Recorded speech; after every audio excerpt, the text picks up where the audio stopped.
My name is John Dixon. I know I say this every time. Most of you know me, but we've had quite some good club growth. So there may maybe some people on this Zoom that aren't aware of the club and who operates it and whatnot. So my name is John Dixon, president and founder of Tesla Owners Club.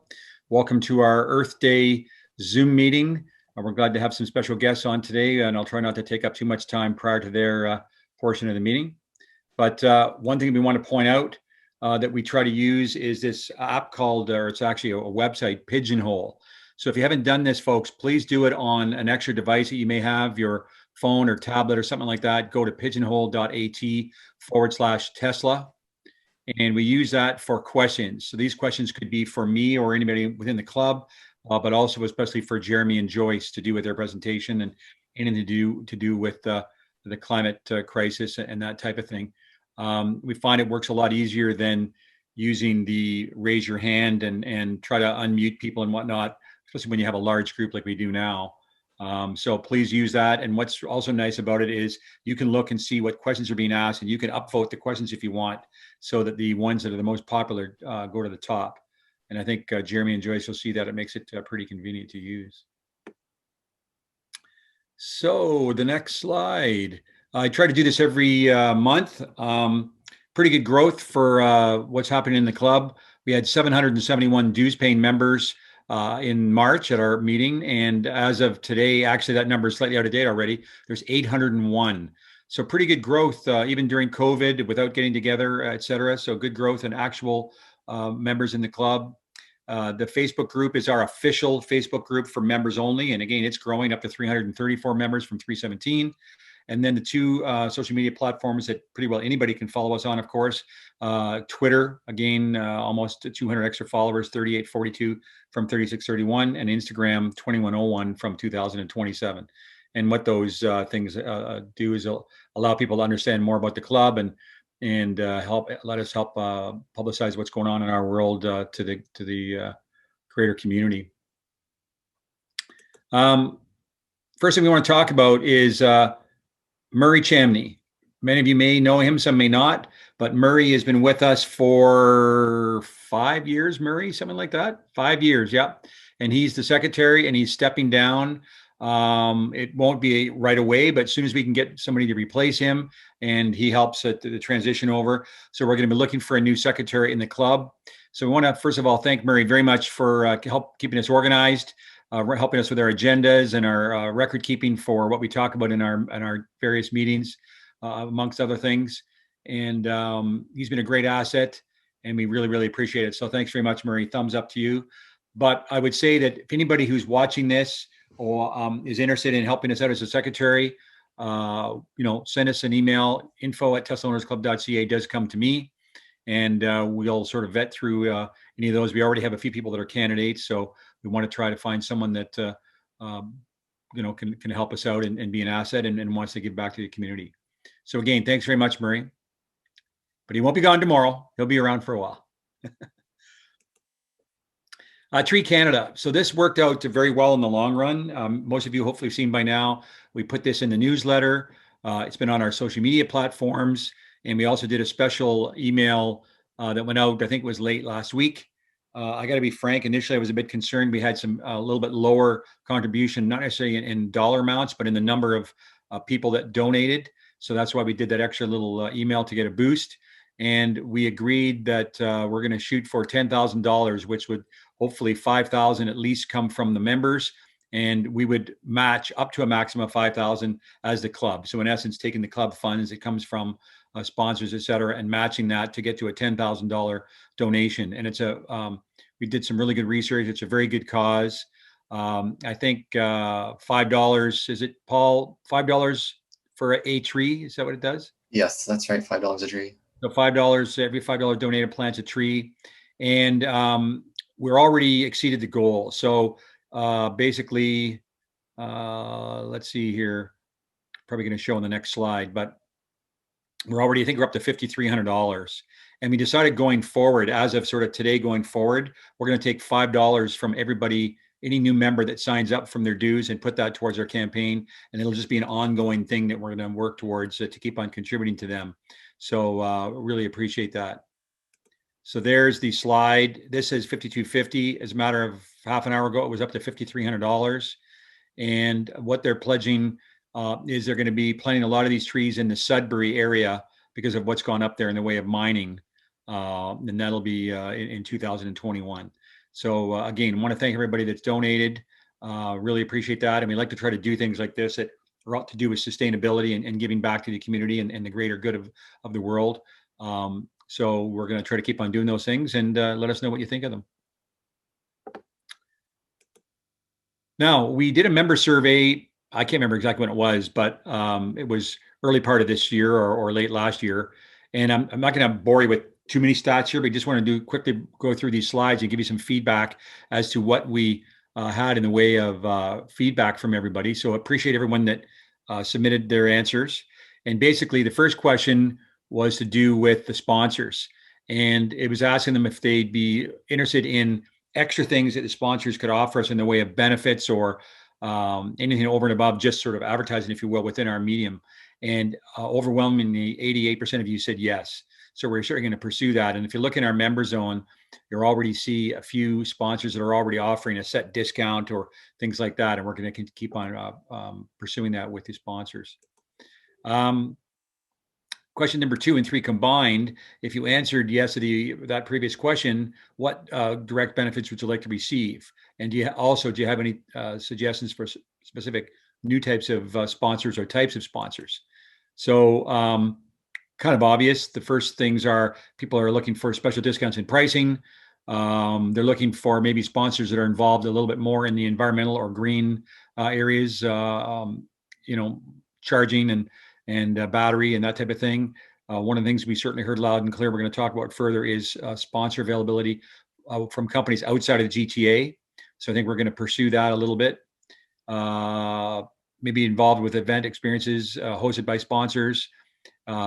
Try to work with retailers that are near superchargers. Might be a little bit tough because you need to find a chain, but we'll certainly look at all of these. Maybe look at when we do a charitable donation that the sponsor might match that. Give us clear upfront pricing and clear benefits. The new member package from all sponsors. So maybe put that in the package that goes out to our members and maybe offer us product testing for feedback. So again, we didn't really filter any of these. We just wanted to show you what kind of responses we got. And some areas of specific interest were accessories for our cars, car wash and detailing, maybe hotel and travel, insurance. We already have a couple of sponsors there, actually.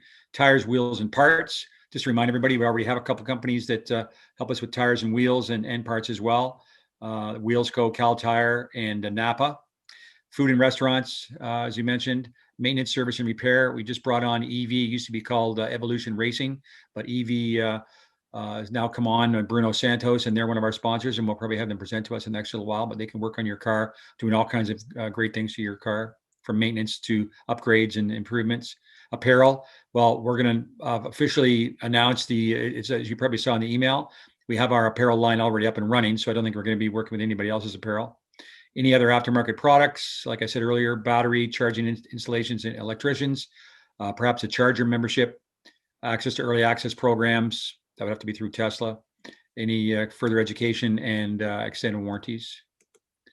And some of our sponsors cover most of Ontario. For example, people like Cal, a lot of them don't. Do you feel the club has adequate coverage of sponsors local to your geographical area of Ontario? Yes, at 67, but I think it would be fair to say that most that said no are outside of the GTA. So I will say that we'll certainly, we're going to try to expand the team, put a bit of a committee together for sponsors and guest speakers, frankly, and we'll try to make sure we can get some sponsors that can help you people that are outside of the GTA as proper. Another one we did was, and some of you may not have noticed this, but we changed the last couple of newsletters. We changed the formats. We just wanted to get some feedback as to what you thought of it. So in the past, the newsletter went out in an email with an actual PDF attachment. And the last couple of times, we've actually embedded the newsletter within the email itself. 62% they had no preference. 36% said they preferred it, and only 2% they liked the old style. So obviously that's an overwhelming vote to keep it in the body of the newsletter. And frankly, it makes us it a lot easier to turn that around and a lot easier on Anise and her team to put that together. So that was great to hear. So thank you. as we're all hoping to come out of lockdown in the near future, of course, it looks pretty precarious right now. What sort of suggestions do you have for special events or other activities or projects that we could consider as we get together? One of the things that some of you may not know is we were one of the first clubs that had a monthly, what we call chapter meeting. And we used to get together every month with guest speakers and a nice sit down meal and some great conversation amongst ourselves. Originally was at Dave and Buster's, and then we moved to a great space called Riviera Event Space in the Vaughan area, not too far from the Vaughan service location. Now that's obviously stopped, but we've also done winery events and the drive-in and showed Racing Extinction as a movie, things like that. So we're looking for some more input, and here it is. So this is actually in order of people that responded. The ones at the top had the most sort of suggestions. So again, a winery. We had to cancel our winery event last year, which was going to be at Chateau de Charme. So we'll certainly look at doing that again. Involved with some sort of a cruise or rally or road trip with a bunch of our Teslas. And again, I'd love to do that. There is clubs still doing that worldwide. We've elected to not have any gatherings, regardless of social distancing or mask wearing. We're not going to do that until we come out of COVID and can do a little bit more as we did in the past. Drive-in overwhelmingly right up at the top. We've done 2 of those. It's gone very well.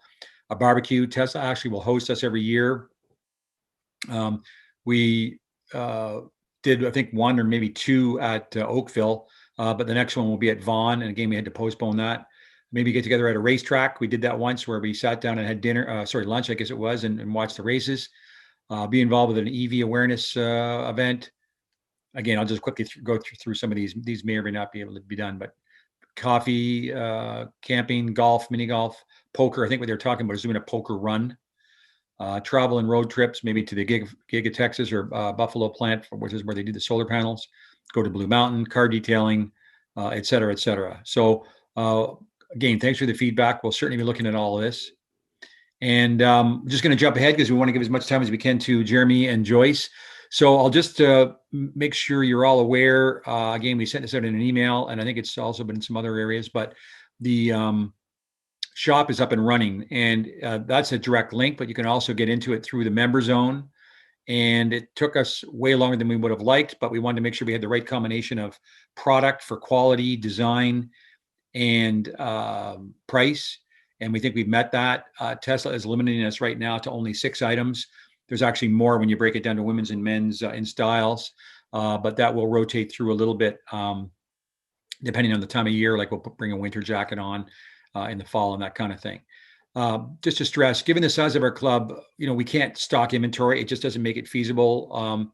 So we're made arrangements with our fulfillment partner to do monthly production runs. So they're going to gather the orders and put them together and run them at once. And so in essence, your orders will normally be shipped in the first 5 to 10 days of the month following your order. And shipping is done through Canada Post, and the cost will vary depending on what you order and where you live. I know that we may see more questions about this, but right off the bat, we had people that wanted to order and were complaining about the price. And we did a lot of research. And I want to thank Paul Fletcher very much for, we all had input into the shop itself, but Paul quarterbacked this and did the lion's share of the work. So really appreciate that, Paul. And Paul did a lot of research on cost of mailing from Oakville, where our provider is, to various points of Ontario, and really just to confirm the Shopify prices. So you have to remember, when you see free shipping, it's because they're a company that can ship in volume and that they can make profit, at volume. We can't do that. So we're basically just passing through the Canada Post cost to you. I know it's tough when you're buying a $25 item to have to pay $10 or $15 in shipping, but we have no way around that. What we are going to do is when we can get back together again, or even maybe at the drive-in, we'll have to figure that out, but we'll probably work it out that you can place an order and pick it up at one of our events that we run. So we'll look at that. So if you haven't done it so far, look at the shop. We've already had a good quantity of orders come in. Various colors available in t-shirt, hats, golf shirt, fleece, pullover, and a nice backpack. So have a look at that and give us your feedback and let us know what you think. And now what we're going to do now, we're going to turn this over real quick here to Anissa in a minute, and we're going to do a draw to help kick off the shop. So we're going to give away one of each item. And I think we should probably start Anissa and sort of go maybe from hat to t-shirt to golf shirt to fleece, that type of thing. And what we've done is we've taken all the executives like myself and Anise, Paul, et cetera, out of this draw. So we're not going to be involved. And Anise is going to, she has a number generator of all the people that signed up for the this Zoom meeting, other than guests, frankly. And she's going to just quickly do a run through and draw numbers, and we'll make note of who won it. And then we'll send this out to you once you pick the size and the color. So the rest of this part of it is yours. And you say, go ahead. Okay, great. I get the fun part where I get to give away stuff. Okay, so this is the shop. If you haven't had a chance to look at it, please do. We got some really, really cool stuff on here. And we've put everyone's name in an Excel sheet, so everybody is on here. We've numbered everyone's name, and we're going to use the random Google generator to pick names. Now, the first one we're going to pick for, I'm going to go just down this list here. So we're going to go for the T's, just like a t-shirt. And let's go. Oh, first number is 9. So let's see who lucky number 9 is. Lucky number 9. Oops, it's not 79. Let's just go to the top. There you go, Fatty. So once your name gets drawn, we'll do the draw now, and then we'll contact you later for your details. Okay. Next one is going to be for the hat. So we'll do another number, 15. Let's see who number 15 is. Alan. All right. So let's go back here. And now we're going to do one for the hoodies. Hoodies look so good. I've already ordered one. All right. Number 20. Just going to go down the list. Number 20. Who do we have here? Steven. Okay. There's a bunch of Stevens, I'm sure. Okay. And then next one, we're doing the sports shirt. Let's do another number. 54. Lucky 54. Let's see, who do we have? 54. 54, Wilson. All right. And then next one is the fleece jackets. These are the nice ones. Well, they're all nice. 83.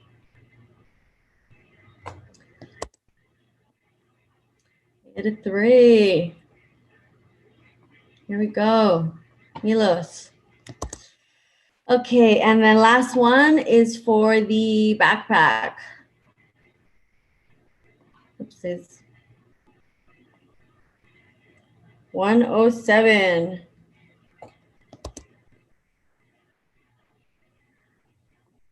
Doug. That's it. So we'll contact you and get your details to send you your items. That is Great. it. Thanks, Anise. So we'll send it out to you. We'll pay for the shipping and obviously for the items. And we just wanted to do that as a good kickoff to get going with the online shop. And let me just go back here. Share the screen again. So thanks very much, Anise. Appreciate that. And now we're going to turn things over to Doctors Jeremy Thiel and Joyce Lee. And they're both in our club and been in part of the club for a couple of years. And they presented to us a few times in the past. They've taken the climate reality training and are great guest speakers and great advocates in the community. So guys, I'm putting the meeting over to you. It's all yours. Welcome. Thank you very much, John. Can you hear us okay? Yes, we can. Perfect. Okay, just give us a moment to share our screen. And thank you very much for inviting us to be part of this meeting, and it's an honor to speak in Earth Week. We have a couple of other presentations this week as well, so very excited to be able to spread the word on this very important topic. All right. It's an invisible, deadly menace that threatens our very lives. It's causing unfathomable economic destruction. It's tricking nations into blaming one another. Our only hope is to act swiftly and decisively on what scientists are telling us. Now, when you hear these phrases, you're probably thinking about COVID-19, and you'd be absolutely right. But these phrases also describe the climate change crisis. And while we have a vaccine for COVID, unfortunately, there is no vaccine for climate change. Thank you for welcoming us today. We are a husband and wife team, and through our training with Nobel laureate Al Gore, we communicate on issues related to the climate crisis. And today we'd like to share with you three things. First, we'd like to illustrate the severity and immediacy of climate change and the threat that it presents to our health and well-being. We'd also like to draw parallels to COVID-19 because COVID-19 and climate change are both, well, they're essentially the two biggest public health crises that humanity faces. And thirdly, we'd like to talk about how driving an electric vehicle can help you reduce your carbon footprint and what else you can do to address the climate crisis now, as it is, as you will see in this presentation, very urgent. So let's talk about current events first. This is the COVID-19 dashboard that is published by the CSSE and Johns Hopkins University. And you can see here, we're now at 142 million cases of COVID-19 globally and about 3 million deaths. And Al Gore told us in a town hall last May how reckless it can be to ignore scientific warnings. Now, what was he referring to there? Well, he was referring to both COVID-19 and climate change. What has science told us about pandemics? Well, COVID-19 was a predictable occurrence. In light of globalization, travel, and viral mutations, and the fact that many emerging human diseases originate from animals, and we are eroding the buffer zones between animals and human civilization because of deforestation and industrial farming. For all of these reasons, it was predictable that we were going to see a new zoonotic disease that would transmit from animals to humans and cause a pandemic. And yet we were very poorly prepared for what scientists told us was going to happen. Similarly, with the climate crisis, it's a predictable occurrence in light of the ongoing use of fossil fuels to power our economy. We already know, and science is telling us, that the climate crisis leads to multiple and interconnected deleterious effects. And of course, we're all already feeling those effects now. They're not just theoretical. Now, when we talk about addressing the crisis of COVID-19, the numbers tell a very convincing story of why leadership style and listening to science makes a difference. In countries that have been proactive and science-based with their response to COVID-19, like New Zealand and Taiwan, and if we compare that to reactive and politicized responses to COVID-19, such as the United States with the Trump administration until very recently, and also Bolsonaro's administration in Brazil, you can see here that the US, they like to be number one in the world in many things, and they don't disappoint when it comes to COVID-19. You can see here that if you look at all the 192 countries that are tracked for COVID-19, they are number one in terms of total number of cases. Number three is Brazil. So you can see here that just in terms of raw cases, some of the most egregious examples of countries that have ignored science and politicized the issue have also done the worst when it comes to COVID-19. Compare that to New Zealand, which is way down at number 178, and Taiwan, which is down to 192. Both of these countries have had fewer than 3,000 cases since the beginning of the pandemic. And Canada sits somewhere in the middle. And when you look at this, not just in terms of the raw number of cases and deaths, but also the number of cases per million population and deaths per million population, once again, you can see that being proactive and science-based with your response to this political or this public health crisis can make a big difference. In Taiwan, their death rate is 0.5 per 1 million population compared to the US, which is 1,749. Now, that same politician that I just mentioned in the last slide also has stood up many times to make the comment that global warming is a hoax. And he's not the only one that is trying to convince us that climate change is not real or is not a big deal. Since the Paris Agreement, which was an agreement signed between the world's countries to address climate change, was signed in 2016, the world's 5 largest oil companies have spent over $1 billion on misleading branding and lobbying related to climate change. And so this is why we have this consensus gap, this problem where scientists tell us that based on peer-reviewed articles, it's essentially certain that climate change is caused by humans.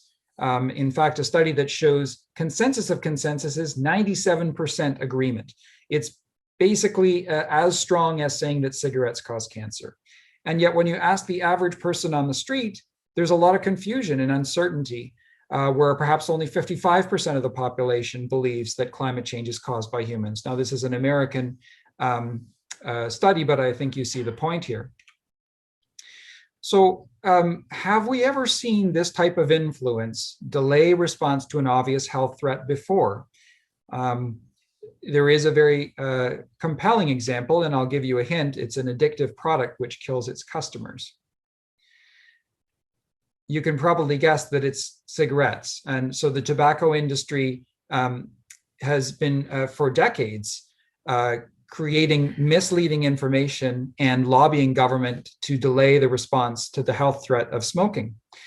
And in fact, some of the exact same lobbyists and companies that were hired by the tobacco company to create that doubt and delay governmental response, those exact same entities have been hired by the oil companies to delay our response to fossil fuels and confuse the public about whether there are any risks to using fossil fuels.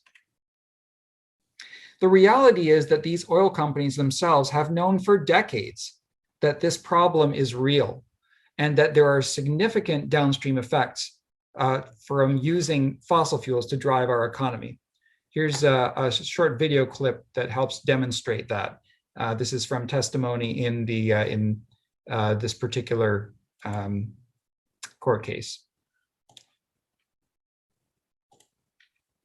Dr. Hoffert, your work with Exxon was focused on the carbon cycle and climate modeling. I have a slide up here.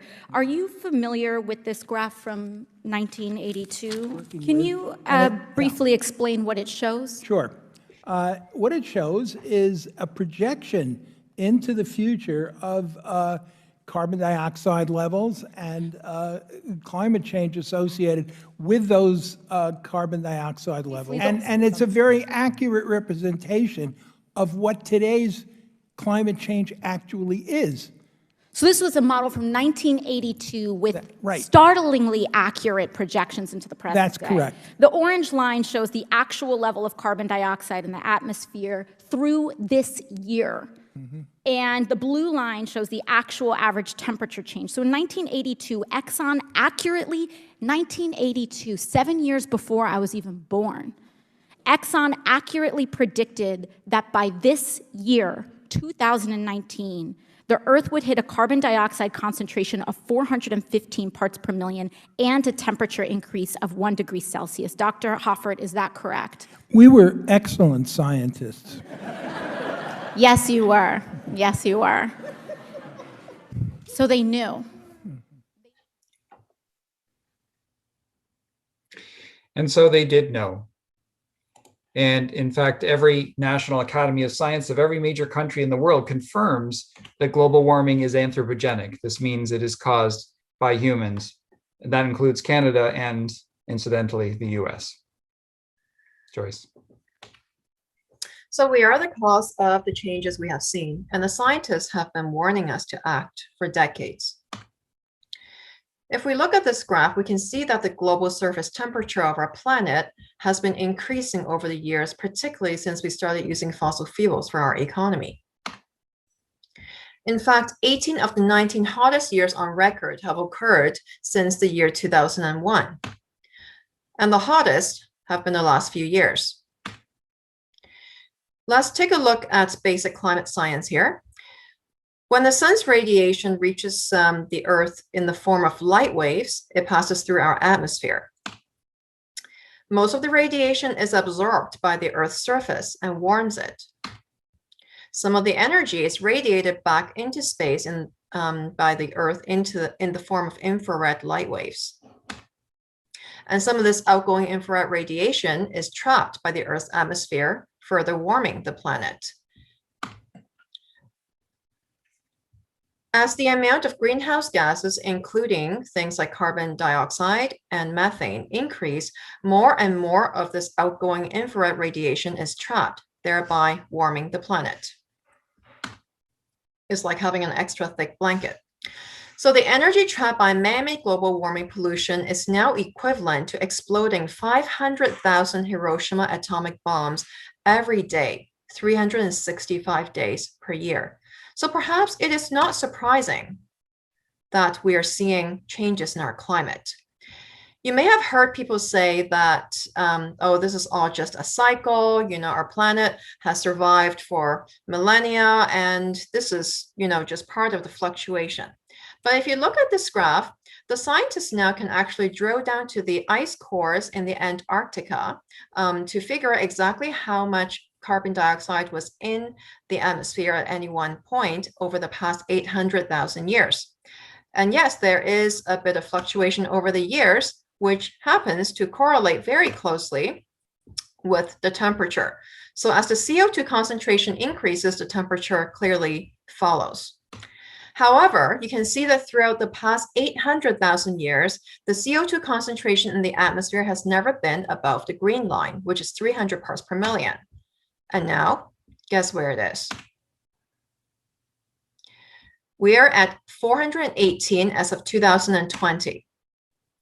And if we continue business as usual, we're expecting a further increase to 600 parts per million, which pretty much is uninhabitable. And we know that the largest source of global warming pollution, or carbon dioxide, is the burning of fossil fuels. So clearly, we have been contributing to this by burning fossil fuels to fuel our economy. Now, let's take a look at the global effects of climate change. We'll first focus on the temperature extremes.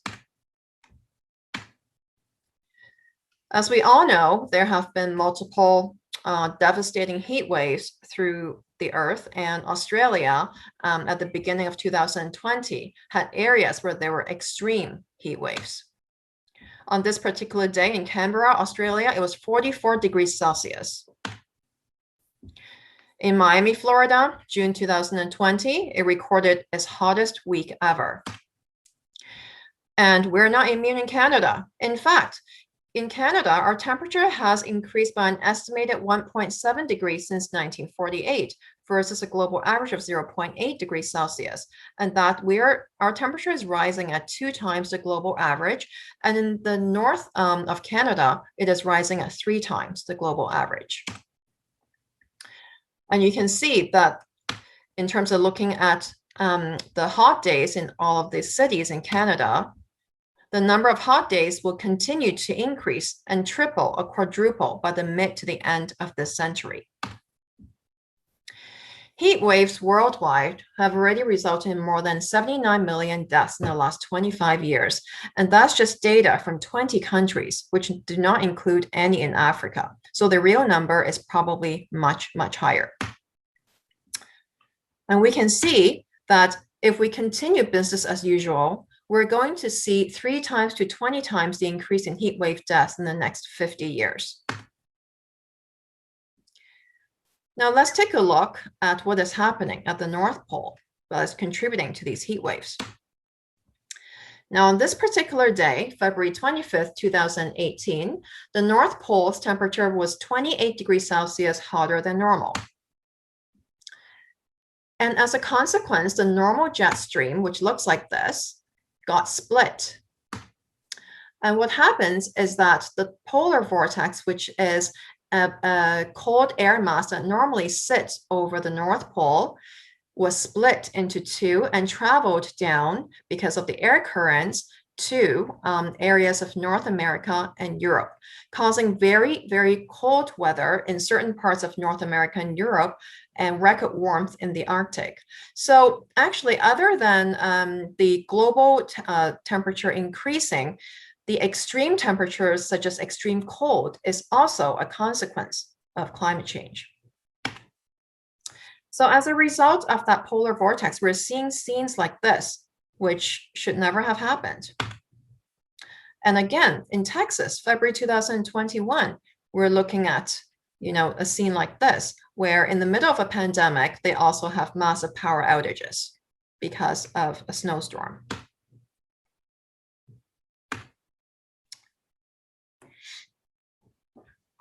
Thanks, Joyce. So moving on to effects on the water cycle and how that's affected by climate change.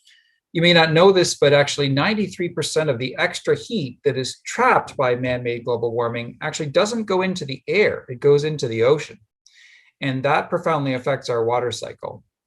Similar to what Joyce showed you with our air temperatures, the ocean temperatures have set a new record in 2019 and again in 2020. So this is having effects on, for example, Arctic sea ice. This is what the Arctic sea ice looked like in 1984, and here's how it looked in 2012. And this is continuing to recede. The first glacier lost to climate change actually has its own monument. And in August 2019, this was put up in Iceland, and this, the epitaph here says that we know what is happening and what needs to be done, but only you know if we did it. In the next 200 years, essentially all of our glaciers are expected to follow this same path and will no longer exist. And when these glaciers and ice sheets melt, the sea level rises. About 1/3 of the world's population lives within 100 kilometers of a coastline.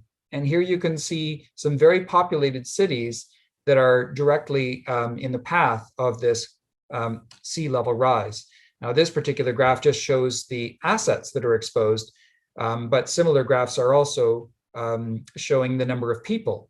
Up to 2.4 billion people are in the risk of flood zones from sea level rise. In New York City, about $130 billion worth of real estate is now lying in a flood zone. So hopefully you didn't buy anything near the coast of Manhattan. As temperature rises, as temperatures increase, and so right now the average global temperature increase since the beginning of the Industrial Revolution is about 1 to 1.1 degrees Celsius, more water vapor evaporates into the sky. And this water vapor increases by about 7% for every 1 degree Celsius of temperature rise. Now, that might just sound like a nerdy meteorologic statistic, but it has big effects on weather patterns. Here you can see a time-lapse photography of something called a supercell storm, also known colloquially as a urban rain bomb, and the amount of biblical proportions of water that are falling in this example on Tucson, Arizona. These types of extreme precipitation events are not just happening in the United States, they happen all over the world, including probably this one that you remember in Toronto, where almost $1 billion in property damage ensued from almost 13 centimeters of rain in only 2 hours. This again happened just a couple of years ago in August 2018, 100 millimeters of rain falling in 3 hours. And in 2019, flooding in many parts of Ontario, requiring us to call a state of emergency here in our home province. These rainfall anomalies statistically are becoming more and more frequent over the past several decades. And not only do these cause the issue of property damage, but they also cause disease.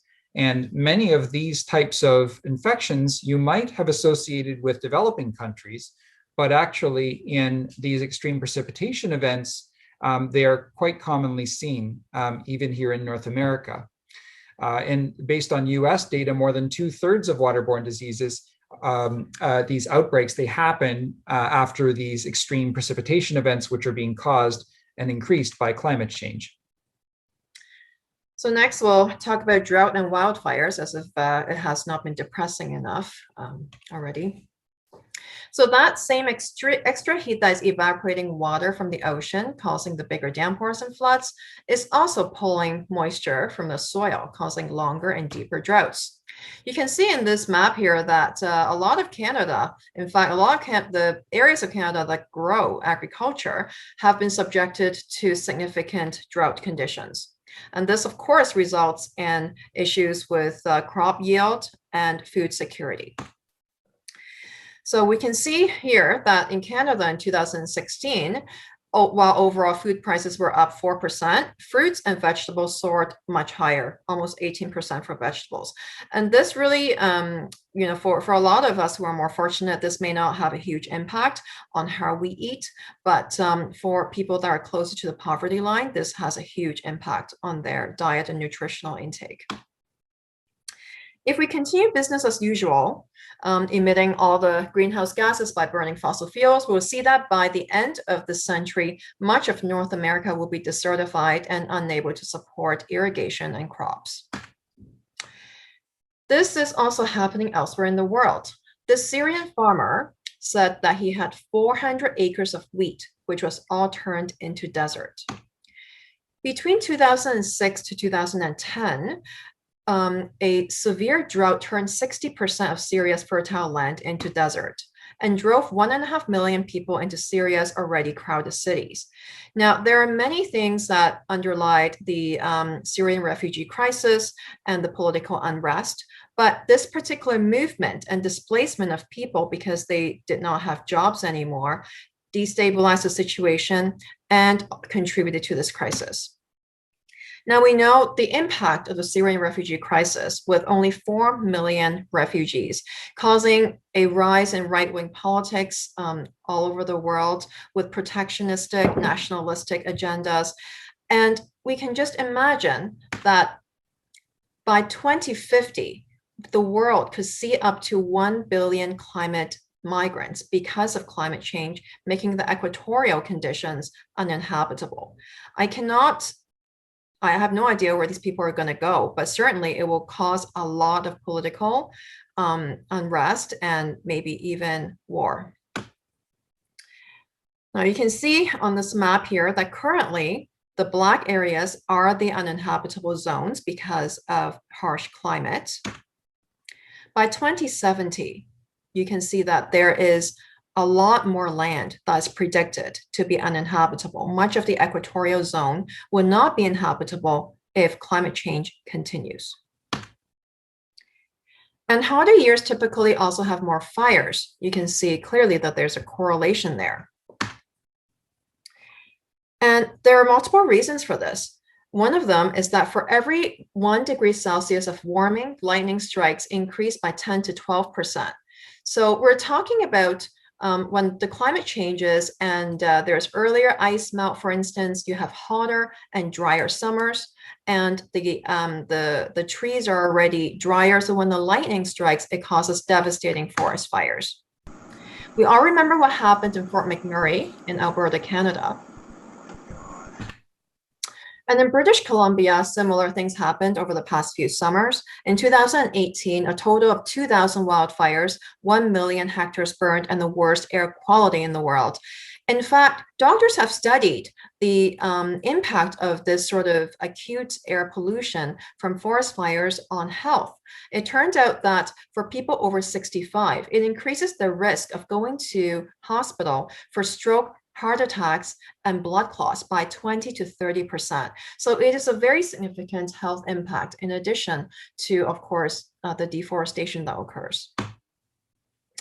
In Australia in 2019, 16 million acres were burned and over 1 billion animals died. But wait, there's more. Let's talk about storms and all the effects that they have related to climate change. How does climate change impact hurricanes? Well, because the oceans are warmer, as I mentioned earlier, this leads to more intense hurricanes. Meteorologists are now discussing whether there should be a 6th level added to the intensity scale for hurricanes, as level 5 doesn't necessarily adequately describe the severity of some of these storms now. Hurricanes intensify much more rapidly, and so our ability to prepare for these hurricanes when they arise is severely hampered. Warmer air holds more moisture, as I mentioned before, and this leads to heavier downpours and more flooding. And because the sea level is higher than it used to be, the storm surge, which is essentially the amount of land that is inundated by flood waters, increases. And finally, because the jet stream has been disrupted, as Joyce was showing you earlier, the stratospheric warming that happened in the poles or is continuing to happen at the poles more and more, there's disruption to the jet stream. It becomes more wavy and storms sit in one place longer, causing more damage and flooding. We all remember Hurricane Sandy, of course, because it hit so close to home. We probably still remember pictures like this in our mind of the devastation that happened in Manhattan. These types of Sandy intensity events in New York have been statistically modeled. And based on the climate back in 1880, a storm like that hitting the New York area was intended to happen about once in every 500 years. Because of the change in atmosphere, it now occurs statistically about once in 25 years. And by 2030 to 2045, it's anticipated that because of climate change and all the things we've already mentioned, this type of storm is likely to happen once only every 5 years.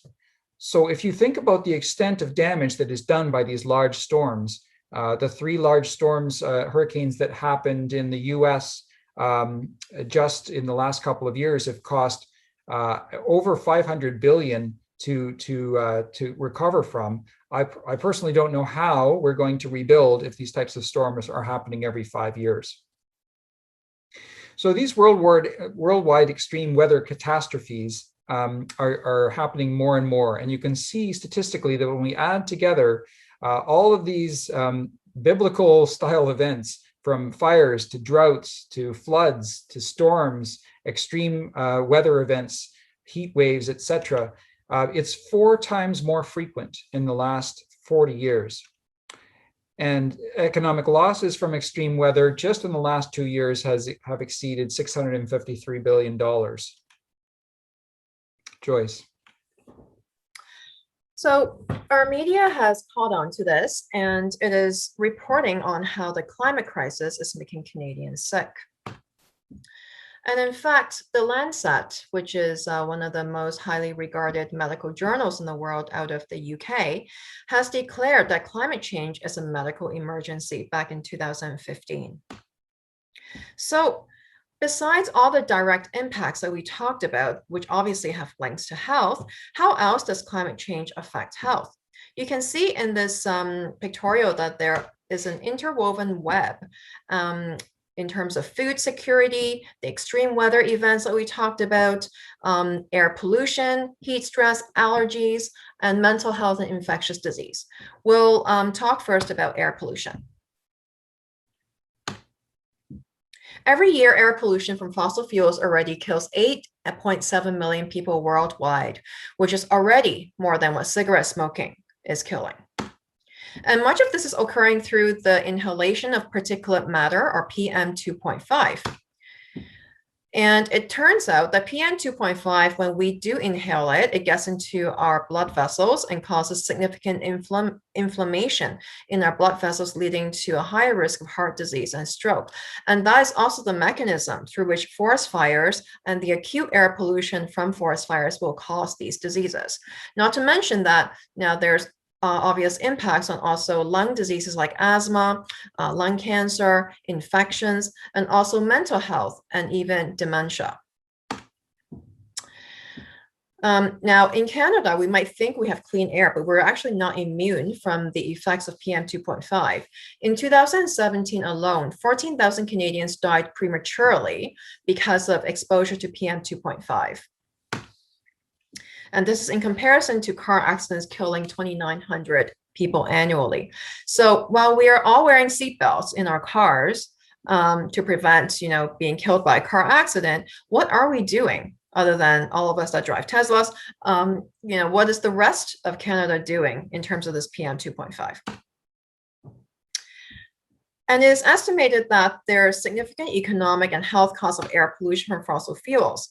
It's estimated that globally it's costing $8 billion per day, $2.9 trillion per year, 3.3% of the global GDP, and much of this is because of work absences, healthcare costs, and years of life lost.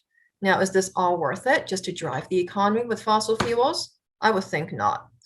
And in terms of COVID-19, air pollution exposure also correlates with increased risk of dying from COVID-19. At the Harvard School of Public Health, they drew data from 3,000 US counties, which represents almost 100% of the population of the US, looking at 17 years of data. It turns out that if there is increase in average long-term exposure to PM 2.5 by even 1 microgram increase per cubic meter, it was associated with an 8% increase in COVID-19 deaths. Now, next, we'll talk about infectious diseases. Jeremy mentioned briefly before that COVID-19 is a zoonotic disease. And when we erode the barriers and the boundaries between humans and nature, we expect more and more of these diseases to cross boundaries into humans. Now, it turns out that in addition to that problem, the vectors for infectious diseases, such as mosquitoes, rodents, ticks, and so forth, they all really like warmer temperatures. So what we learned as tropical diseases in medical school are on the move. They're no longer tropical. They are moving in terms of longitude and altitude. When we were growing up, I never remembered being concerned about ticks. But now ticks and Lyme disease is a very, very big issue. You can see that because of the warming temperatures, the upper geographic limit where ticks can survive has been moving north. And in fact, over the past 10 years, we have seen Lyme disease cases in Canada increase by 12 times. Now, in terms of mental health, you might wonder, well, how does climate change affect mental health? It turns out that it is through several mechanisms that it does that. Whenever people live through natural disasters and other extreme weather events, there's, of course, the acute stress, the depression, the anxiety, the panic that comes with it. But also, a lot of people end up with post-traumatic stress disorder on a chronic basis. And for instance, the people that lived through the Fort McMurray fire, they looked at some youths from Fort McMurray versus a nearby city in Alberta that did not have the fire. Suicidality or suicidal ideation was 4 times higher in those youths compared to the control group. And so for every 1 degree change in average temperature rise, there's a 1% increase in suicide deaths and also a higher risk of violent crimes and assaults with increasing global temperatures. For those of us who are fortunate enough not to have to live through one of these climate crises yet, when we see this sort of thing happening and we look at all these pictures of devastation of nature, like that little baby kangaroo that was killed and the polar bear that's starving, and reading about all these things, I think a lot of us have a lot of climate anxiety. And the degree of guilt, despair, and grief that we're experiencing is definitely affecting people's mental health. So if we put all these things together, we've shown you some of the direct effects of climate change and also indirectly how this leads to economic and political instability, food insecurity, damaged infrastructure, infectious diseases, and health impacts. The question really is it worth it to keep driving our economy with carbon when all of these downstream effects add up to trillions and trillions of dollars worth of damage and human suffering? The answer is, of course, it's not worth it. It's already been said to be the #1 threat to the global economy. How bad is it? Well, the Intergovernmental Panel on Climate Change, which is a scientific authority that studies climate data and provides advice to governments, they were asked after the Paris Accord was signed in December 2015 to go away and determine what should be the goal? Because the Paris Accord said, hey, we're at 1 degree Celsius of warming, average global warming now. For the Paris Accord, we're going to set a goal of no more than 2 degrees Celsius of total average global warming. But maybe 2 degrees Celsius isn't safe. Maybe we need to be aiming at 1.5 degrees Celsius. And so they asked the scientists to go away and put the data together and tell the world's governments if 1.5 or 2 degrees Celsius should be the goal. And this report was released in October 2018, based on 6,000 scientific references across 40 different countries. And it showed, unfortunately, that every bit of warming matters. And anything above 1.5 degrees Celsius of global temperature change could lead to irreversible runaway climate change. And I'll explain what that means in a moment, but it's definitely not good.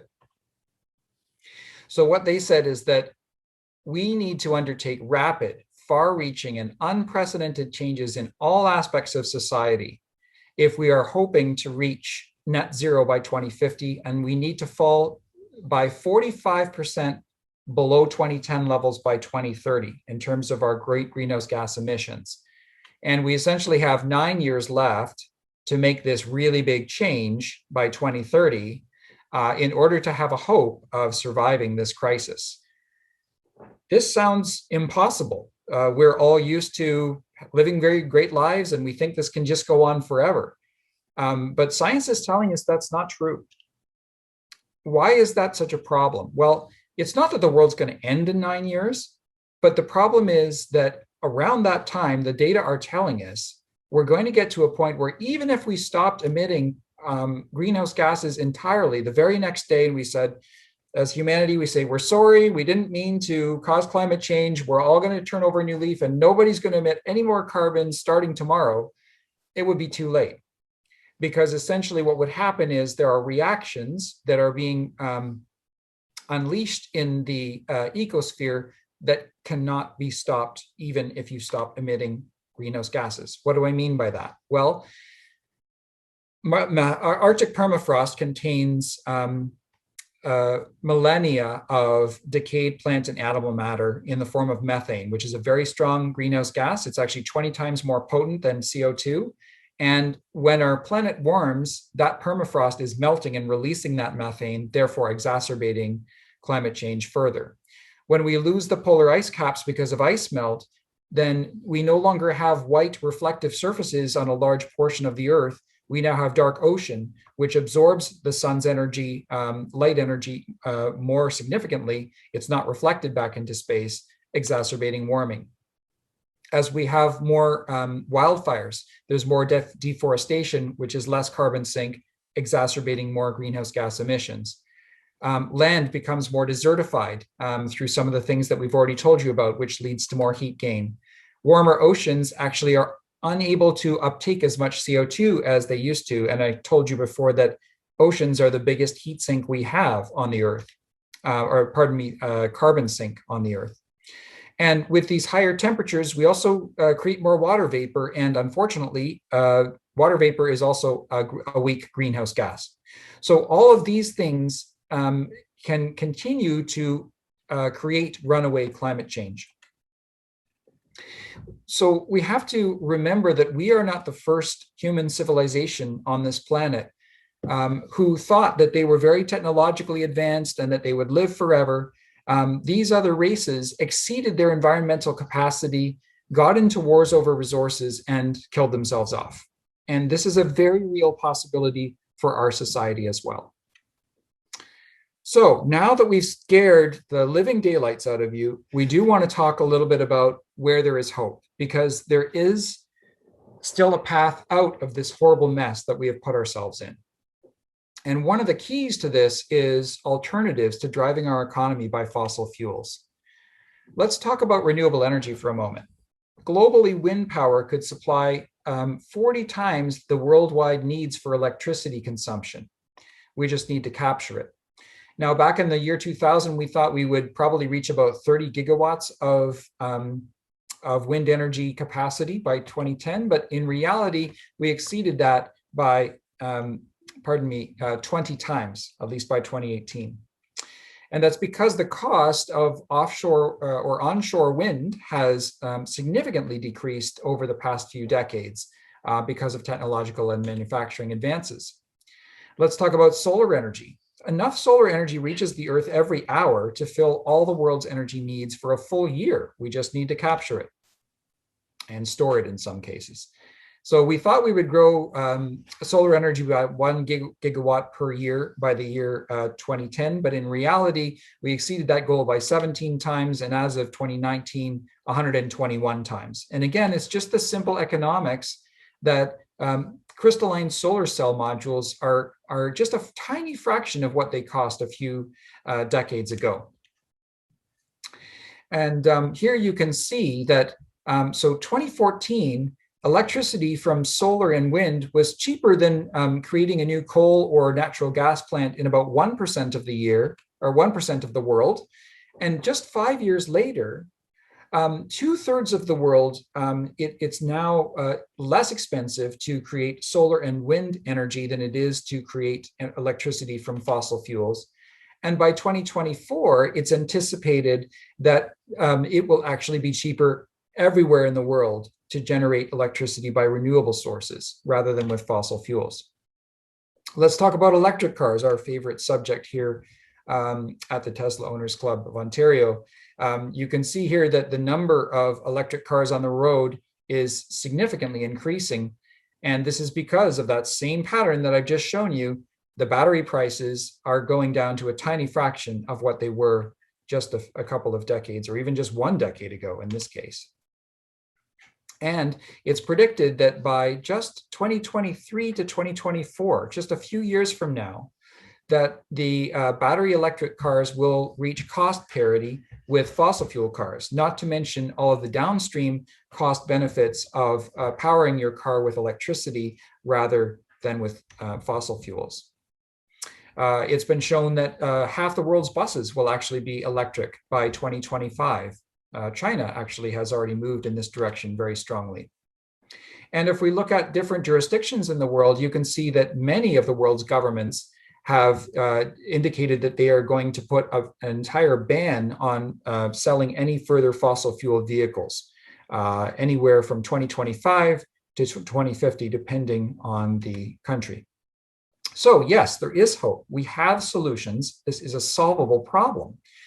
But we are moving much too slowly. We need to put pressure on government, companies, and ourselves to change much, much faster. Time is of the essence with this problem. In December 2015, when countries signed the Paris Agreement, everyone said they would work together to achieve net zero greenhouse gas emissions by mid-century, but most countries are nowhere near their promised near-term targets, and that includes Canada and the US. We are just not moving fast enough. So what can we all do to be part of the solution to this problem? Well, first, let's talk about electric vehicles, since that's why we're all here. You may not know this. This kind of blew my mind when I found this information, but Canadians actually, if you look at our car fleet as a nation, we have the most polluting vehicle fleet in the world, like worse than anywhere. You might think, you know, in your mind that Poland or Czech Republic or something would have worse. Nope, it's us. We're number one. And this is continuing to increase. This has a lot to do with what we like to buy and drive in Canada. Now, I chose some pre-pandemic data here for you, just in case you thought COVID might change things. But you can see here that it's pickup truck, pickup truck, pickup truck, pickup truck. Oh, and an SUV. We love our big vehicles in Canada. The bigger, the better. And they are, of course, very bad for emissions and for climate change. Now let's enter Tesla. Elon Musk said, Tesla exists to help reduce the risk of catastrophic climate change. He recognizes how severe a problem this is. And so their mission is to accelerate the world's transition to sustainable energy. Now, that's one of the reasons why Joyce and I decided to buy a Tesla many years ago. And we talked to our friends and said, hey, this is one of the ways that we're going to help address the climate crisis. But then we started to read all these articles. This was actually after we bought our car, that was saying that, wait a minute, Tesla's cars are not nearly as environmentally friendly as we thought. Well, maybe that article was on MSN, so that doesn't count. But here's another one in Wired saying, oh, these cars are not as green as you might think. And some statistics saying that building a Tesla battery is the equivalent of 8.2 years of driving an internal combustion engine vehicle. Oh, we've made a horrible, costly mistake. What were we thinking buying a Tesla? So I went away and did some research to try and determine, well, what is this dichotomy? What is this disparate information that's saying, some people are saying that electric vehicles are great for climate change and others are saying it's horrible? Well, first of all, we have to break down the data. So if we look at this graph here, a typical internal combustion engine vehicle, there's about, let's say, 7.5 tons of CO2 that are produced just to make the vehicle itself. And that's the same even if you're purchasing an electric vehicle. But the electric vehicle also has a carbon impact in terms of mining the materials and making the battery. So that's what the green is here, which of course doesn't apply to the internal combustion engine vehicle. But what happens is when you start to drive that car, the fossil fuels that drive the internal combustion engine car versus the electricity that drives the electric car starts to make a real difference. And so what you can see here is that as we drive this electric car versus the internal combustion engine, this is now, so this is year 1, this is year 2, this is year 3. Oops, sorry. At the 1.27 year mark, you can see that you're already better off driving a Leaf in terms of total emissions from manufacturing and operating that car versus an ICE car. And then within 3.1 years, a Model 3, you've done better than the ICE car. And by 4.25 years, you've done better than the ICE car if you're driving a Model S. And this is just related to the different sizes of the battery of each of these 3 vehicles. Okay, but wait, because there's YouTube videos saying that, wait a minute, if you drive an electric vehicle with a 100 kilowatt hour battery, that's the equivalent of 17.8 years of driving an ICE vehicle. So what's up with that? Well, the other important factor here is where you charge your car, because the electricity that fuels your car can come from different sources. Now, in Ontario, we're actually pretty well off. It turns out that 72% of Ontario's electricity generation capacity is not coming from fossil fuels. And in terms of what we actually use on a daily basis, approximately 96% of the electricity generated in Ontario does not come from fossil fuels and doesn't directly impact greenhouse gas emissions. Compare this to a place like the grid in the Illinois and East Kansas area, where a full 80% of the electricity is being generated from fossil fuel sources. So of course, this is one of the reasons why, depending on how you cherry pick the data, you can make electric vehicles look better or worse. So maybe you would think that, okay, if I live in certain areas of the world, I should never buy an electric car. Well, it turns out that's not true either, because the grid continues to change. And so that same electric car that you bought a few years ago actually gets more fuel efficient and has lower greenhouse gas emissions as time goes by, because the grid that is powering that car is continually getting greener. So you can see here in 2009, this is the equivalent number of miles per gallon you would get driving an electric car in terms of emissions, depending on where you charge it in the United States. And you can see that over time, just over the last few years, the grid has become much, much greener. And so now, for example, in upstate New York, charging an electric car in that area is the equivalent of driving a 259 miles per gallon ICE car, which of course doesn't even exist. So the efficiency has gone from 85 to 225% more efficient in these various grids in just 9 years, depending on what area you choose. And it also means that about 75% of people now live in an area where driving an electric car is cleaner than driving a 50 mile per gallon ICE vehicle. And now recent data shows that even in China, you are 38% better off driving an electric vehicle than you are driving an ICE vehicle, even with their grid having a significant amount of coal still feeding it. So in Ontario, in summary, you can see here that the lifetime emissions of driving an ICE car in Ontario, so this is based on 10 years of driving or 160,000 kilometers, you would emit 60 to 68% more greenhouse gases than if you were to drive an electric car in that same province. So the summary is you can tell your friends that replacing your gas vehicle with an electric vehicle at minimum in Ontario achieves about a 60% reduction in your vehicle's total greenhouse gas emissions, including the manufacturing of the car and the battery. And it also saves you a lot of money.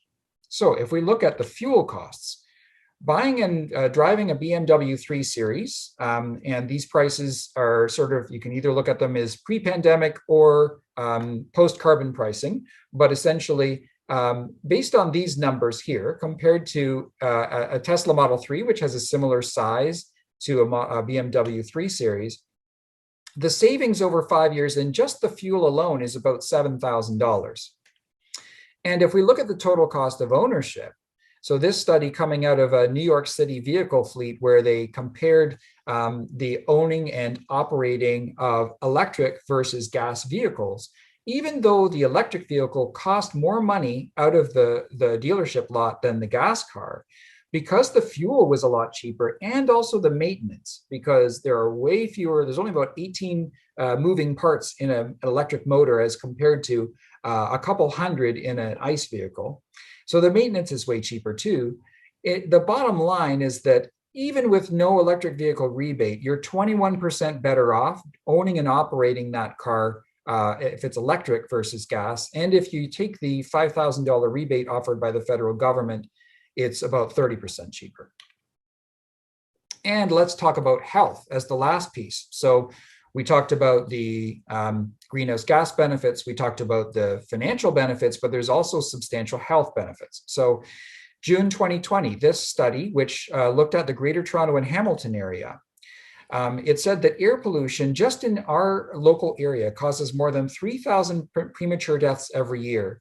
And this is in large part due to the operation of our motor vehicles. And this is, of course, linked to all the things that Joyce talked about: lung cancer, respiratory conditions, and cardiovascular disease. Well, replacing just a single gas-powered vehicle with an electric vehicle brings almost $10,000 in social benefits. And why is this? Well, it's because we reduce sick days, we reduce health conditions, we reduce premature deaths, and all the downstream effects of air pollution on bystanders. So this is a very important additional finding to add to the mix, and happy to share that study in detail with you if you want. Now, we can all feel good about driving electric cars, but the question is that enough? If we go out and switch our gas car to an electric car, are we done? Is that all we each need to do for climate change? The answer is definitely not. So even if everyone in Canada switched to driving an electric vehicle, so remember that, as I said, that's about a 60% reduction in emissions compared to an ICE vehicle, okay? That would only mean that about 14% of our total greenhouse gas emissions would be reduced, because if you look at the whole pie of emissions, greenhouse gas emissions in Canada, personal transport and industrial transport is only about 24% of the total greenhouse gas emissions pie. So 60% times 24% is 14%. It's not enough to meet our climate targets. So what else do we need to do? Oh, well, before I move to that, we need to talk about Bitcoin for a minute. This really blew my mind. I don't know if any of you saw this headline. Hey, Tesla just bought $1.5 billion in Bitcoin in February, and Elon's really happy about it. This is going to be really cool. It's really progressive. We're going to accept Bitcoin to people for buying Teslas, and we're going to be based in a Bitcoin economy. It's going to be great. Well, maybe not. So there is a huge energy impact to mining Bitcoin. So this graph here, which is from the University of Cambridge, shows that over time, as the price of Bitcoin increases, the energy cost of mining Bitcoin increases as well. And currently, the energy consumption to mine Bitcoin is about 120 terawatt hours per year, which is about the equivalent of operating the entire country of Norway.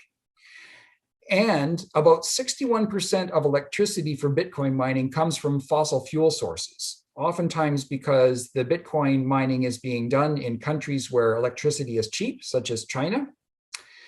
And the consumption of electricity goes up as Bitcoin price increases, which magnifies the problem.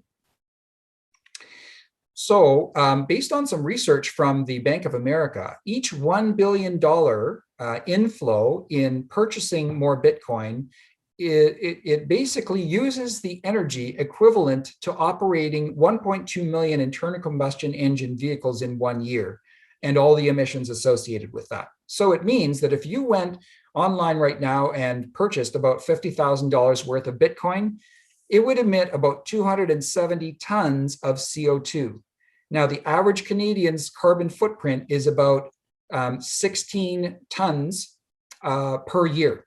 So that means that if you were to buy $50,000 worth of Bitcoin, you would be emitting the equivalent of about 16.7 years of your carbon footprint just from that action. It's the equivalent of owning and operating about 60 internal combustion engine cars over a period of 1 year. So we have to consider, what are those impacts to Tesla's action, and how does this correspond and align to their mission of trying to address catastrophic climate change?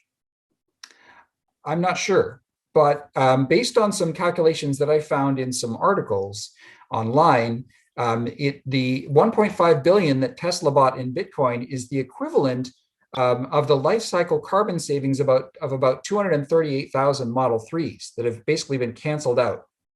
And if a person was to go to Tesla and buy a Model 3 with Bitcoin, the cost in terms of emissions is about 300 tons of CO2.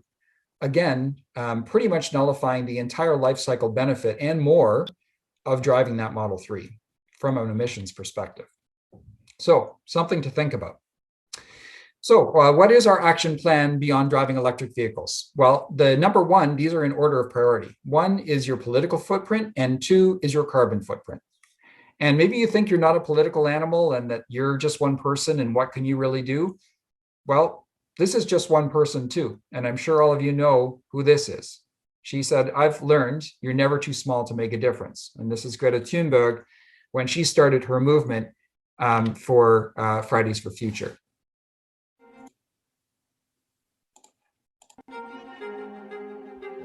The climate crisis is the biggest crisis humanity has ever faced, and yet it has been ignored for decades.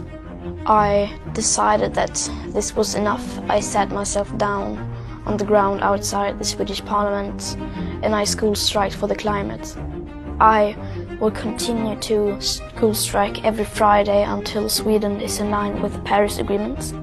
Before I started the school strike, I was that person who was invisible. I never spoke unless I had to.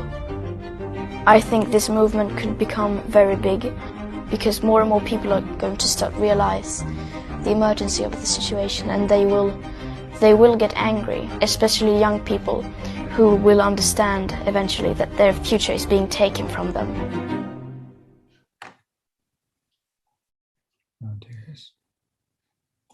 Go ahead. So when Greta started in August 2018, it was only one girl with Asperger's syndrome. And by March 2019, 123 countries, 1.6 million people joined her to demand a sustainable future. And by September 2019, 150 countries, over 6 million people. And also in Canada, we have 1 million people coming out on the streets to demand climate action. So we actually don't need to change the minds of everyone, because I'm sure you're thinking in your minds, oh, you know, there's that person who doesn't believe in climate change. Because social studies show that for a peaceful mass movement to succeed, a maximum of 3.5% of the population needs to mobilize. Because humans are ultra social, once we perceive that the status quo has changed, we'll flip from support for one state of being to support for another. So this 3.5% will create a social avalanche that will become irresistible. So based on the numbers that have already been out across the world, striking for climate change as part of the Fridays for Future movement, we've already hit over 2% of the world's population actually getting up and marching about this issue. We're really not that far from the tipping point we need to reach to make this issue front and center. So government policy, and we need to make this issue something that our politicians know that we care about and vote accordingly. Here's one of the reasons why. Governments are playing on the wrong side of the equation. If we look at our tax dollars as a planet, in 2017, only $143 billion of tax money went from governments to renewable energy subsidies. And in that same year, $5.3 trillion of our tax money across the world went into fossil fuel interests. That's 37 times. This is not an even playing field. It's impossible for renewables to win, even if they're cheaper to build, when fossil fuels are still being subsidized at this rate. And on top of that, the banks are giving even more money to fossil fuel companies. This has to stop. This makes no sense because essentially it's like subsidizing cigarettes, where basically our tax dollars are going towards subsidizing an industry that is actively killing us. So greenhouse gas emissions from 1990 to 2016 in the UK, they've been able to bring them down 41%. Which way do you think Canada went in that same period of time? Well, unfortunately, it went up. And a lot of this is due to two reasons. One, we treat climate change as a political football and make it a political issue rather than a scientific fact. And two, we have a big oil and gas industry in Canada. Based on just data from the last few months, Canada is nowhere near meeting its Paris Agreement targets to 2 degrees Celsius, or certainly not 1.5. Our current emissions are only 1% lower than they were in 2005, but we've promised under the Paris Accord that we're going to have them 30% below 2005 levels by 2030. We've got a long way to go in the next 9 years. So we need to tell our politicians and one another, there's a high cost to delaying action on climate change. Every $1 spent reducing the risk of future hazards from climate change saves $6 in future disaster costs. So even those politicians who only care about money, this is a clear reason to move forward quickly. Look at these insured losses in Canada related to catastrophic weather events, such as the Fort McMurray fire, which cost almost $5.5 billion, the Alberta and Toronto floods, the ice storms, and so forth. This is a real issue. So by 2050, climate change is expected to cost Canadians between $21 and $43 billion per year. So the first, if we talk about top 5 actions you can take in closing here, the number 1 is share and act on the science to drive political change. Talk with your family, your friends, and your colleagues. Bring this issue up. Help them understand how immediate and important this problem is. Demand strong climate policy. Scientific fact matters regardless of your political affiliation. You cannot negotiate with physics. Vote for candidates that recognize the climate emergency, that are promising to end fossil fuel subsidies, to have a green recovery from the COVID-19 crisis, which means not re-subsidizing fossil fuel interests, but transitioning the economy to renewable energy and helping people retrain into new jobs that are going to move us to a green economy. Carbon pricing is an efficient and very cost-effective way to change consumer behavior. This is based on 27 Nobel Prize winners and over 3,500 economists. Call, write, and visit your MPPs and MPs. Some recent encouraging news politically: the US has rejoined the Paris Agreement once Mr. Trumpelstiltskin left office. And on top of that, Biden has just introduced a $2 trillion infrastructure plan, which focuses as an economic centerpiece to his policy, the transition to renewable energy. And the Supreme Court of Canada just about a month ago declared that the carbon pricing policies that were put into place by the current government are constitutional, despite several provinces trying to fight that. And just a few weeks ago, the Conservative Party of Canada has now built a carbon charge into their platform. And they say vehemently, it's not a tax, it's not a tax. But regardless, obviously they agree that carbon pricing is one of the pieces we need to bring in our all of the above approach to solving climate change. Now, the last few things, we're just going to focus on your carbon footprint. So we've already talked about driving. That's a big chunk of our carbon footprint. There is also home heating and flying to travel. And then there's cows. So we'll talk about each of those. So don't drive if you must, drive electric. And fortunately, we're speaking to you guys, and we know you guys all drive Teslas. And you can also purchase green power and gas offsets for your home and office. We've been using Bullfrog Power for years. We don't get paid by them, but basically you can inject more green energy into the grid by offsetting what you are using for your own home and office. Don't fly if you must. Buy flight offsets. It's not perfect, but if you purchase good offsets, like reputable offsets like less.ca, then you can make some real difference into investing in certain projects in the globally and locally. Another slide here. Yep. Okay. So on average, Canadians take 1.5 to 2 flights per year. Well, at least before COVID. Right, before COVID. So now nobody's taking any flights. But a return flight to Paris for a family of 5 makes enough CO2 to make a car, and then nullifies the emissions benefit of 20 years of recycling. So for those people that think recycling is the end all and be all, actually recycling is pretty useless at this point. Yeah. Yeah, so if you go to less.ca, which I think when you book flights in Air Canada, there's actually a link to go to less.ca. You can offset your flight. Essentially, you calculate your emissions taking a flight, okay, to a certain place, and you and you purchase, you pay $60 or whatever to offset your flight to Paris. And that money goes towards projects such as replacing kerosene stoves with solar power stoves in China, for instance, or to do methane capture from a garbage dump in Nova Scotia or whatever. So there are actually, some reasonably robust offsets on less.ca. Okay, number 3, transition to a plant-based diet. So other than the clear health benefits, there's significant reduction in your carbon impact from your diet if you do this.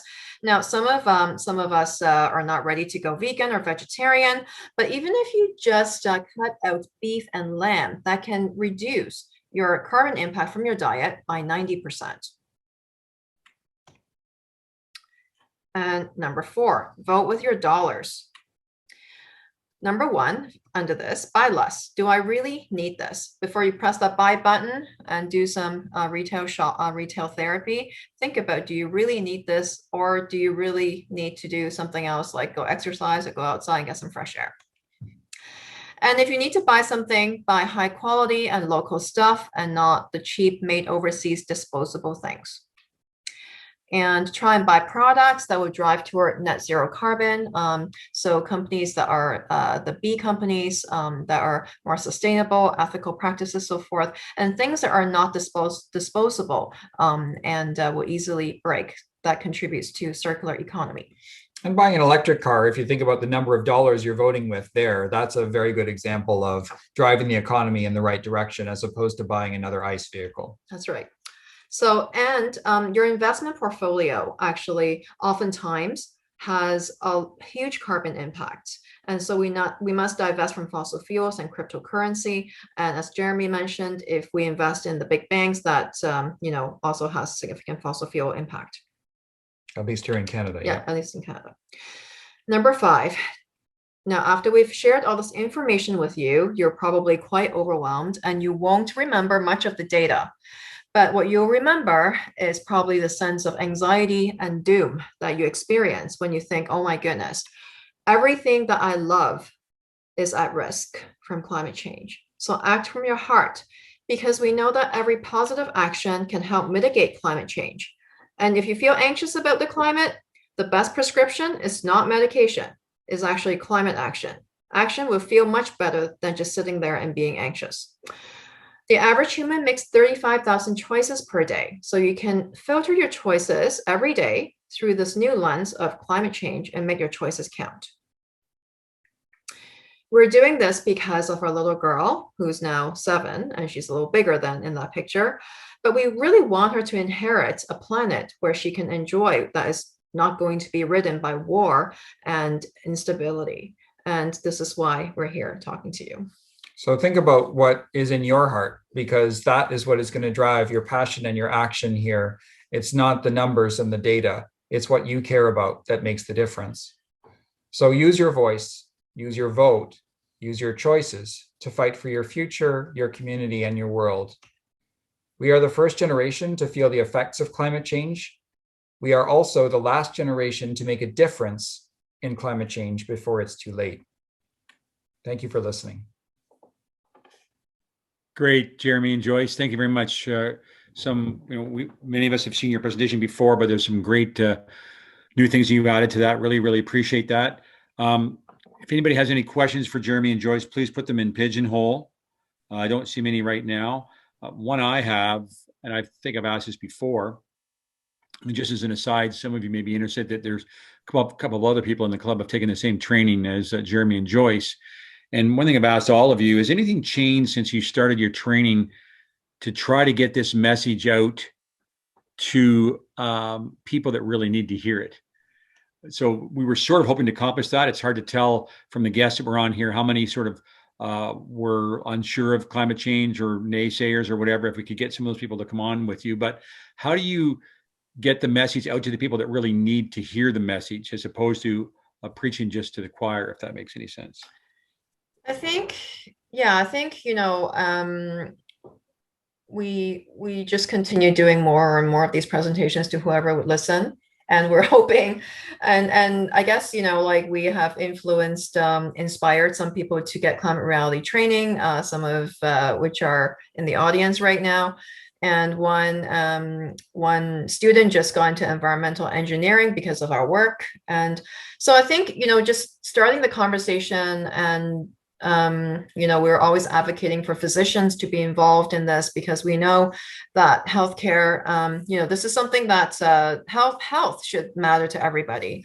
But I think, John, we don't have to convince everybody, right? Like, if we get the message out, we're really not far from that social avalanche. And I think it is happening, right? If you look at the Fridays for Future group all over the world, they are very, very active. The youth are very, very active. They realize this is their future, right? But for those of us that actually hold the money and the vote, it is important for us to understand. So all of us are Tesla owners here. So we probably have a certain amount of disposable income and socioeconomic status.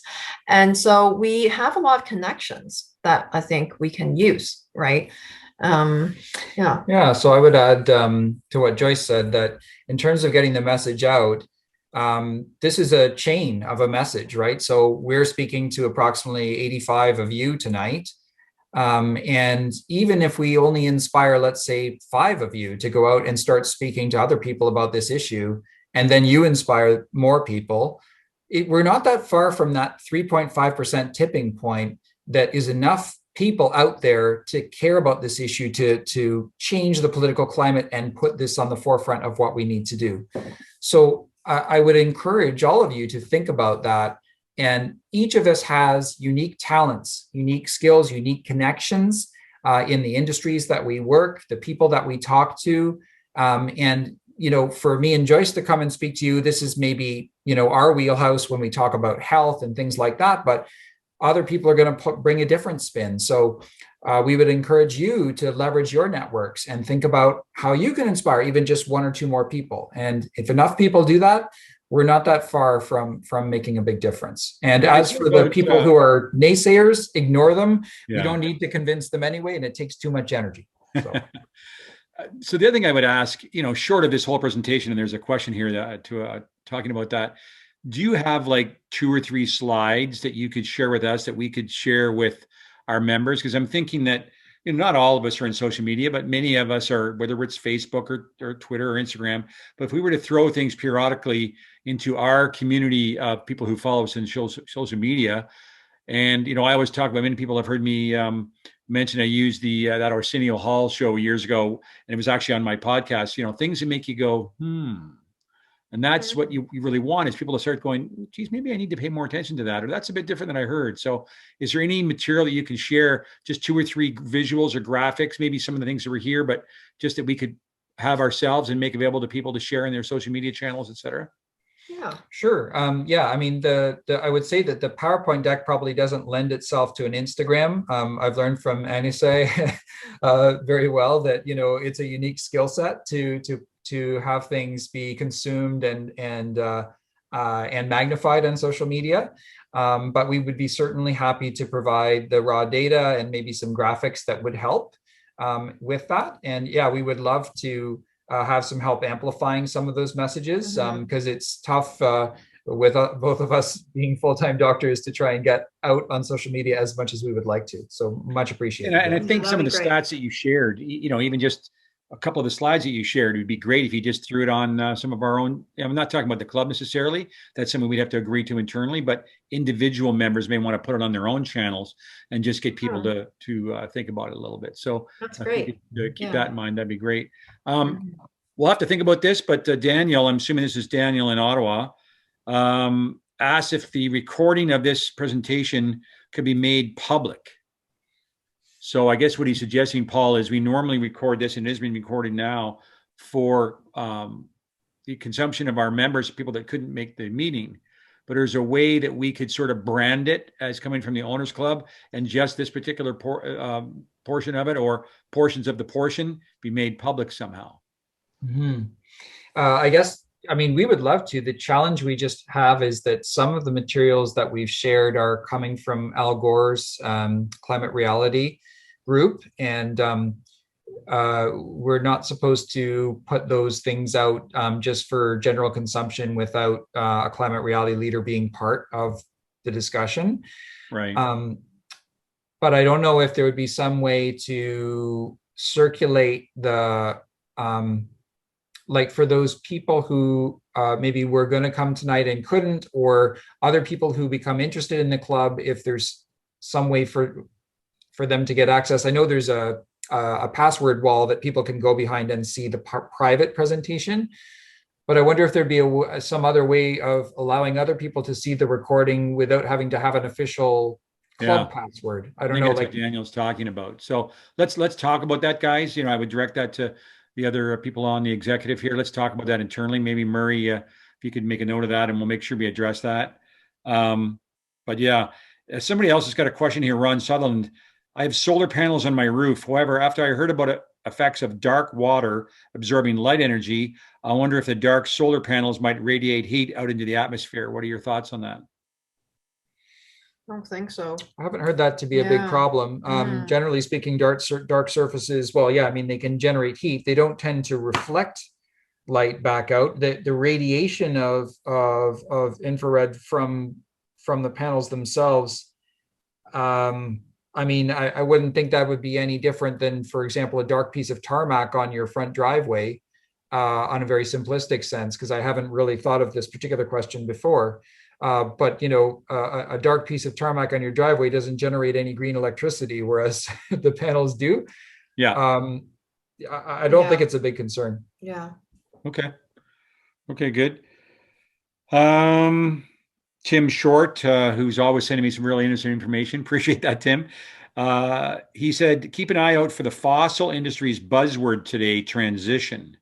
They keep saying that we need to transition into a sustainable world. This is and has been a delay tactic. Just that phrase. That's true. How it's used.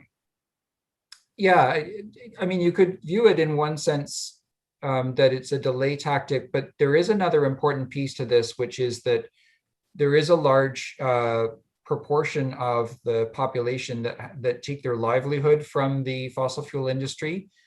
They've been trained and have worked for many years in that industry.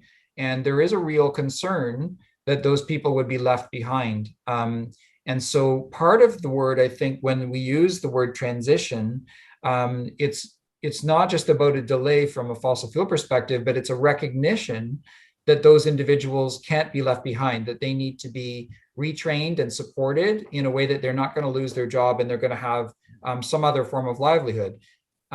I mean, from a human rights perspective, that's just the right thing to do, but also from a political perspective, if you're not addressing those populations and ensuring them that they're going to have a path forward, they're not going to vote for you. So I think that's the other piece behind transition. Okay, great. Well, I think that's it for the questions let's just double check here. Yeah. So that's great. Curious, so John, I don't know if anyone else wanted to talk about it, if there aren't any other questions, but I was really flabbergasted by the material on Bitcoin. And I am very disappointed that Tesla made that transaction. It's almost hypocritical. It is. It almost cancels out all the benefit. I mean, don't get me wrong. They've done amazing things, and I think they've driven the world forward much quicker towards electric vehicles. So there's all that wonderful downstream effect. But I just did they not consider it when they did? Hard to believe that Elon himself wouldn't be aware of that, because I think he seems to be the driving force behind Bitcoin because it's cool and but it's almost like we need to get some people that he listens to on Twitter to throw it out there. Yeah, for sure. I don't know if anyone in the club, I'm sure a few folks in the club do tweet at Elon once in a while. I don't think he knows me from Adam, but maybe if one of the other folks could ask him that question, I'd be very curious if he would reply to it. What I'm going to do, actually, I just realized is I know one of the chaps that many of us have heard speak before, Ian Mearns, who works for Tesla, and he works in, government, sort of the whole government area of engagement and whatnot, but he would probably know, or maybe some of those, the answer to that, or certainly can put it up the flagpole. So I'll just make a note to follow up on that, see what I can find out. I'll let you guys know if I hear anything.